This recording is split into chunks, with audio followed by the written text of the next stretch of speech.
नमस्कार, आपल्या चॅनलवर तुमचं खूप खूप स्वागत आहे। आज आपण बनवणार आहोत झटपट आणि चविष्ट अशी शेंगांची आमटी। जर तुम्हाला साध्या जेवणात पण भारी टेस्ट हवी असेल तर ही रेसिपी शेवटपर्यंत बघा आणि नक्की करून बघा। शेंगांची आमटी। कढईत तेल गरम करा। त्यात आपण नेहमी फोडणी देतो ना तशीच फोडणी द्यायची आहे, पण ह्याच्यात फोडणीमध्ये मिरची, नंतर कढीपत्ता, मी इथे कढीपत्ता टाकला नाही आहे पण तुम्ही टाकू शकता, नंतर जिरं, मोहरी, हिंग, हळद आणि कोथिंबीर हे फोडणीमध्येच टाकायचं आहे। अप्रतिम आमटी होते। नंतर मग ज्या आपण शेंगा कापल्यात त्या टाकायचं आणि त्याचबरोबर टोमॅटोही टाकायचा आणि झाकण ठेवून वाफेवर ह्या शेंगा परतायच्या आहेत आपल्याला, म्हणजे त्या शिजतात। आणि थोडासा लाल मसालाही टाकायचा आहे फोडणीमध्ये, म्हणजे आमटीला कलर छान येतो।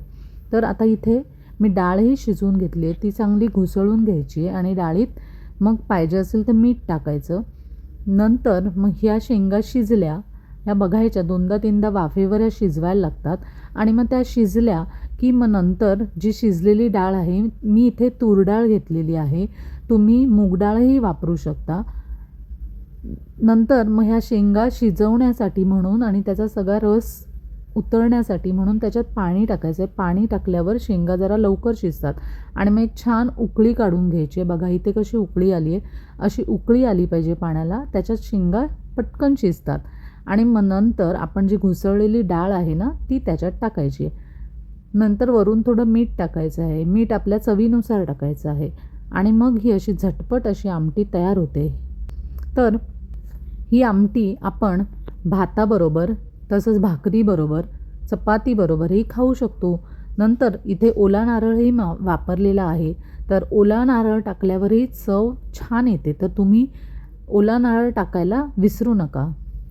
आणि व्हिडिओ शेवटपर्यंत पहा आणि व्हिडिओ आवडला तर लाईक, शेअर आणि सबस्क्राईब करा।